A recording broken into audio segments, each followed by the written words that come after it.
"We're terminating you effective immediately. Security will escort you out," he said without even looking up from his MacBook Pro, still logged into his first Zoom call of the day.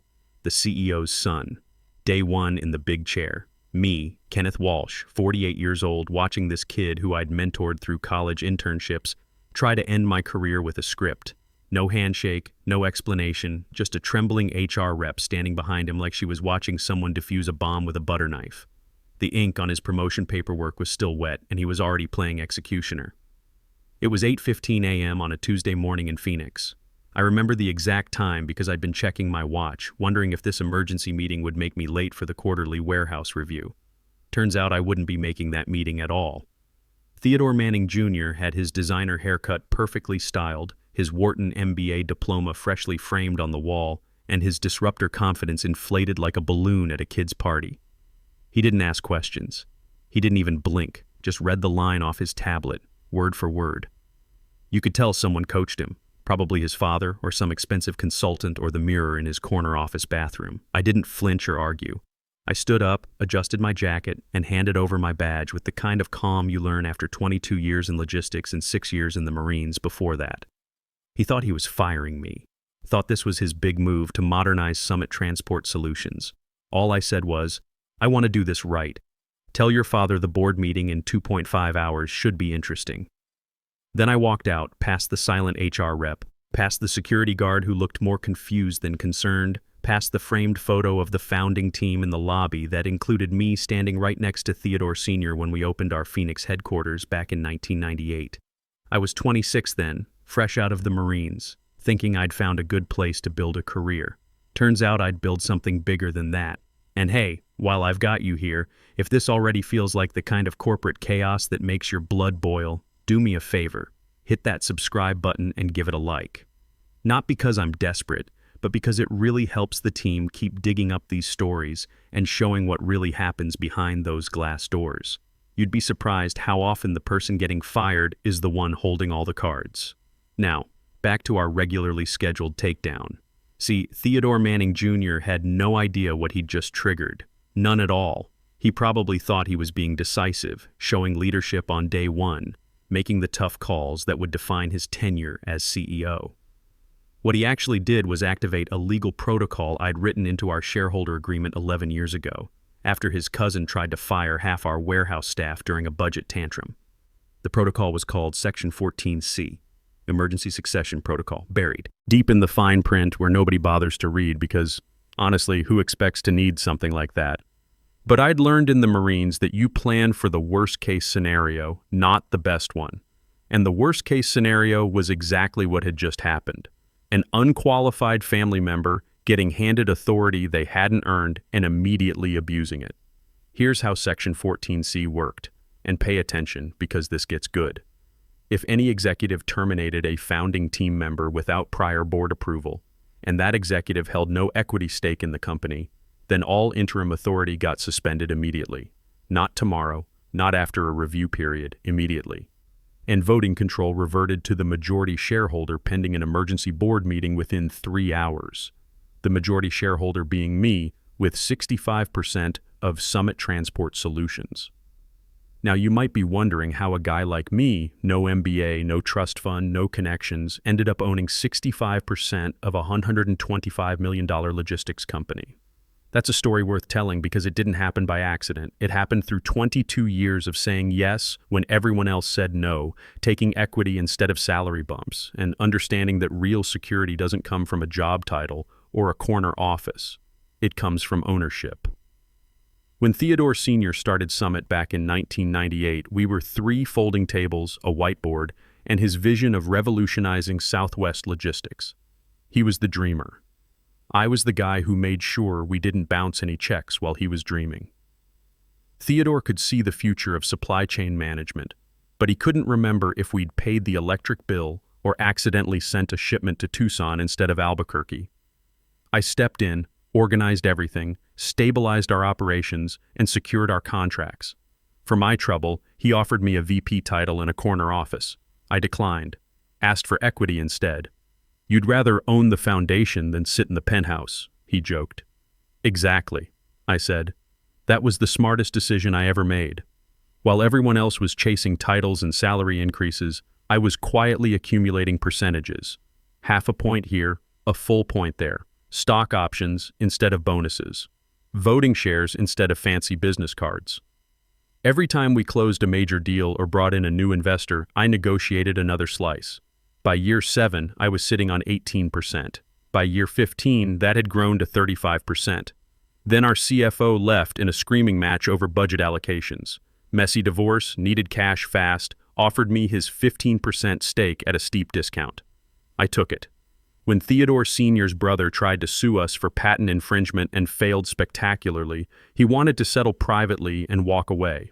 I took his 17% stake in exchange for a bulletproof NDA and his promise to never contact our clients again. 65%. That's where I landed, quietly, methodically, with proper documentation filed with the Arizona Corporation Commission.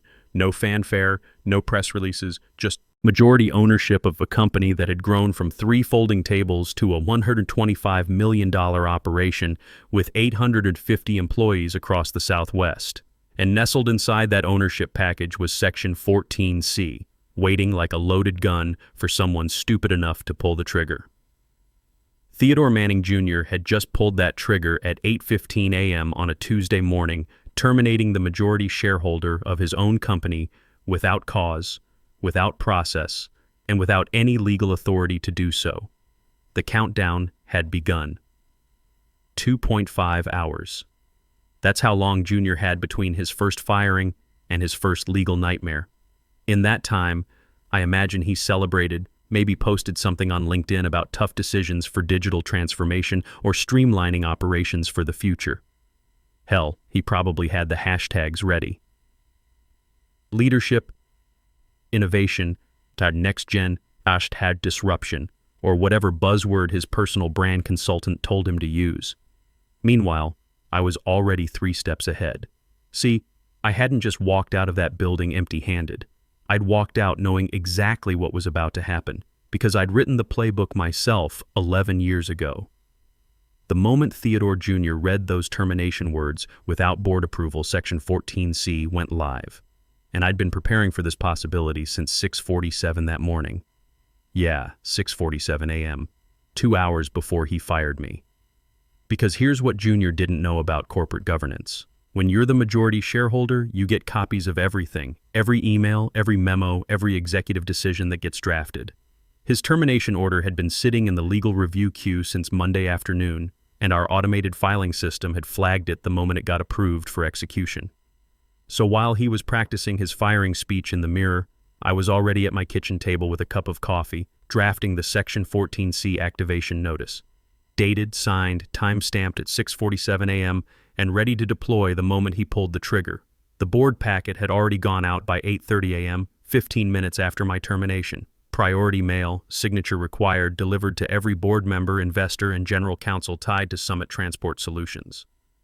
Unlike his termination memo, mine came with a certified return receipt and enough legal documentation to choke a law firm. The packet was beautiful, if I do say so myself.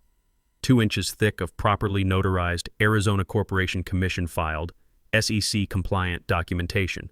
Cover page, Section 14C Activation, Emergency Shareholder Transition Protocol. Subheading, Request for Immediate Board Convocation under Corporate Bylaw 8.4. Inside that packet was everything. The trigger letter time-stamped 6:47 a.m., complete equity breakdown showing every share I'd acquired over 22 years, every board-approved transaction, every stock option conversion, every private sale agreement. A full portfolio ledger with notarizations going back to 1998. Even included his termination memo with its grammatical errors and HR signature. They'd be talking about that memo for years. But here's the beautiful part about Section 14C. It wasn't just enforceable. It was automatic. No appeals process, no cooling off period, no let's think about this meetings. The moment an unauthorized executive terminated a founding team member, the protocol triggered like a legal mousetrap. And once triggered, it was irreversible. I'd learned that lesson from Theodore Sr.'s brother back in 2014. During that patent lawsuit mess, he'd tried to use corporate politics to force me out. Got 3 board members to support a motion to dilute my equity. What he didn't realize was that I'd already anticipated something like that and built Section 14C specifically to prevent it. Added a clause that made the protocol irreversible once filed. No take-back button, no we were just kidding escape hatch. The investors loved it back then, called it rogue executive insurance. Protection against family members or appointees who might try to hijack the company through procedural manipulation. Theodore Sr. signed off on it without reading the fine print, probably thinking it would never apply to his own son. Funny how that works out. While I was activating legal protocols, Theodore Jr. was probably having the best morning of his young executive life. First day as CEO, first major decision executed flawlessly. I bet he called his Wharton buddies, texted his girlfriend about making the tough calls, maybe even updated his LinkedIn profile with some corporate speak about leading organizational transformation in the logistics sector. What he didn't know was that by 9:15 a.m., his name was flagged in 3 different corporate filing systems as the sole initiator of an unauthorized termination. By 9:30, emergency legal alerts were hitting the phones of every board member. By 9:45, Theodore Sr.'s golf game at Scottsdale Country Club was getting interrupted by increasingly frantic calls from our general counsel. See, once Section 14C goes live, it's not just about company politics anymore. It's about fiduciary duty, SEC compliance, personal liability for every board member who doesn't respond appropriately. Their names were on corporate filings they hadn't reviewed in years, and suddenly they were all personally exposed to shareholder litigation if they didn't convene an emergency meeting within the mandatory 3-hour window. That window had started ticking at 8:15 a.m. They had until 11:15 a.m. to get everyone in the same room, or the protocol would automatically assume they were in breach of their fiduciary duties. After that, it got ugly fast. Personal liability, potential SEC violations, the kind of legal exposure that makes wealthy people very nervous very quickly. The phone calls started around 9:30. Board members canceling lunch meetings, skipping golf tournaments, calling their assistants to clear afternoon schedules. They weren't just annoyed, they were trapped. Because Section 14C didn't give them any choice in the matter. Once triggered, attendance at the emergency meeting was mandatory, not optional. Our CFO, Patricia Collins, was the first to call Theodore Sr., then our lead investor, Russell Parker, then our general counsel. By the 6th call, Theodore Sr. finally answered, and that's when the real panic set in. "Your son terminated Kenneth Walsh without board authorization," was how Russell Parker started the conversation, according to what I heard later. Section 14C is active. We have 90 minutes to convene, or we're all in breach of corporate governance law. The silence on that call apparently lasted about 10 seconds. Then Theodore Sr. asked the question that would haunt him for the rest of his life. Who gave him authority to terminate founding team members? "Nobody," Russell replied. "That's why we have a problem." Theodore Sr. was still wearing his golf clothes when he arrived at headquarters at 10:45 a.m., 30 minutes before the mandatory meeting time. Patricia Collins met him in the lobby with a copy of the Section 14C packet, and I'm told his face went white when he saw the thickness of the documentation. "How long has this protocol been in our corporate bylaws?" he asked. 11 years, Patricia replied. "You signed the amendment yourself." That's when Theodore Sr. realized what his son had done, and more importantly, what I was about to do about it. At exactly 10:58 a.m., I walked back into Summit Transport Solutions. Same building, same desert landscaping in the lobby, same company timeline etched into the wall, but everything had changed. The security guard who'd escorted me out 2 hours and 43 minutes earlier now nodded respectfully and held the elevator door open. "Conference room A, Mr. Walsh," the receptionist said with a genuine smile. "They're all waiting for you." Waiting. That was the right word, because by 10:58 a.m., every board member was already seated around that polished conference table, looking like they'd rather be anywhere else in the world. 8 faces, some pale, some resigned, all understanding they were about to witness something unprecedented in corporate governance. Theodore Sr. sat at the far end of the table, still wearing his golf shirt and cleats, looking like he'd aged a decade in the past hour. His usually perfect silver hair was disheveled, and you could see the panic in his eyes. This wasn't just about business anymore. This was about his legacy, his family name, and the son he'd handed a loaded weapon without teaching him how to use it safely. Russell Parker, our board chair, cleared his throat as I entered. "Kenneth, thank you for coming. I think we all understand why we're here." I hope we do, I replied, taking my seat. Not a guest chair, not some corner spot where terminated employees usually sit during exit interviews, but my chair. The one at the head of the table that I'd earned through 22 years of keeping this company profitable, while others played with organizational charts and mission statements. The general counsel, a nervous guy named Philip Carter, had the Section 14C documentation spread out in front of him like evidence at a crime scene. Per Section 14C of the amended shareholder agreement, this emergency session is now in order. The triggering event was an executive termination carried out by a non-equity appointee without prior board consultation or approval. Cut the lawyers speak, Philip, Theodore Sr. interrupted, his voice strained. Just tell us what this means. Philip adjusted his glasses. It means that as of 8:15 this morning, all executive authority exercised by Theodore Manning Jr. has been automatically suspended. Voting control has reverted to the majority shareholder pending this review. And the majority shareholder is? Russell asked, though everyone in the room already knew the answer. Kenneth Walsh, with 65% of outstanding shares. The number hung in the air like smoke. 71%, more than 2/3. Enough to do whatever I wanted with Summit Transport Solutions, including restructuring the entire executive team if I felt like it. That's when Theodore Jr. burst through the conference room doors, face flushed red, still clutching his iPhone like it was a lifeline.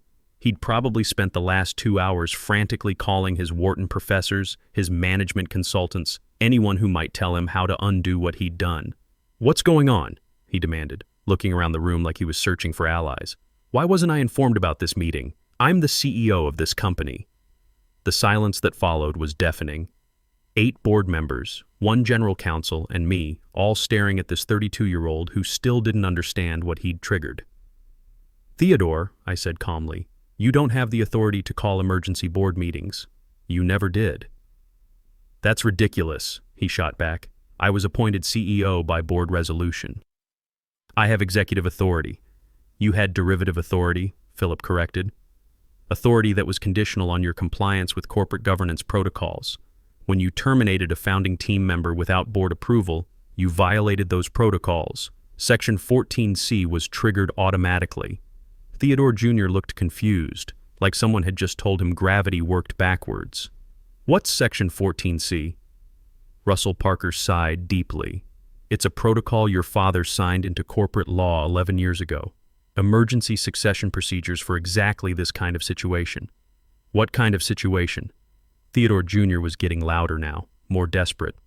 "The kind where someone with no equity stake tries to fire the majority shareholder," I answered. That's when it hit him, really hit him. You could see the moment the math clicked in his head. The termination he'd been so proud of, the power move he thought would define his leadership legacy, had just removed him from the very position he'd been trying to assert. "But I'm your son," he said to Theodore. "Senior?" His voice cracking slightly. "You're not a shareholding member of this board," Russell replied before Theodore Sr. could answer. "And right now, according to corporate law, you have no more authority in this company than a delivery driver." The room went quiet again. Theodore Jr. stood there for another 30 seconds, probably hoping someone would speak up for him. Someone would explain that this was all a misunderstanding that could be fixed with an apology and a promise to do better. Nobody spoke. "This is insane," he finally said, looking directly at me.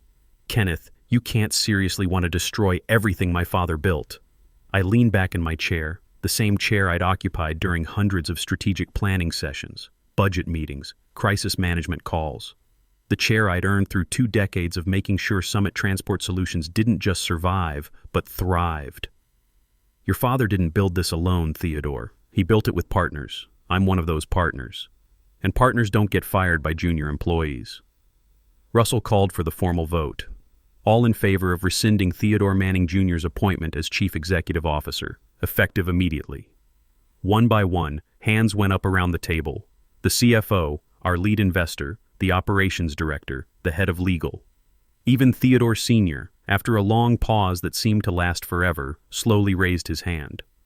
"Motion carries unanimously," Russell announced. "Theodore Manning Jr.'s appointment as Chief Executive Officer is hereby rescinded, effective immediately." Theodore Jr. looked around the room one more time, searching for someone who might change their vote, someone who would choose family loyalty over corporate governance. When he realized that wasn't going to happen, he turned and walked toward the door. At the threshold, he stopped and looked back at me. "This isn't over," he said, trying to sound threatening. "Yes, it is," I replied. "Security will escort you out." By 11:30 a.m., I was back in my office. Not a new office, not some consolation prize corner space, but my original office on the 11th floor, the one I'd occupied for 15 years before they moved me to make room for Theodore Jr.'s innovation lab and his collection of motivational posters about disrupting traditional thinking. The nameplate was already back on the door. Kenneth Walsh, Chairman and CEO. Patricia Collins from HR had worked fast. She'd also quietly removed the ping-pong table and restored the conference table where we used to plan actual logistics operations, instead of brainstorming sessions about leveraging synergies in the digital ecosystem. My first order of business wasn't revenge, it wasn't celebration, it was damage control. Because while we'd been sorting out the corporate coup, Summit Transport Solutions still had 850 employees, 200 active delivery routes, and clients who expected their shipments to arrive on time, regardless of what was happening in the executive suite.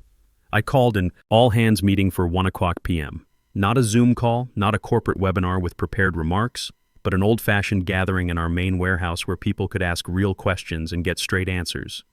The kind of meeting Theodore Jr. never would have thought to hold because it wasn't scalable or metrics-driven or whatever business school term was trending that week. Word had already spread, of course.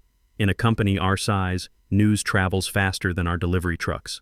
By noon, everyone knew that Theodore Jr. was gone and I was back. The questions were about what came next. "Are you going to fire people?" asked Maria Rodriguez, one of our route supervisors who'd been with us for 12 years. The opposite, I told her. Junior had plans to automate half the warehouse operations and outsource our customer service to a call center in Oklahoma. Those plans are canceled. Your jobs are safe. You could feel the tension leave the room. These weren't just employees to me. They were neighbors, community members, people who'd helped build Summit from a startup into the Southwest's most reliable logistics company.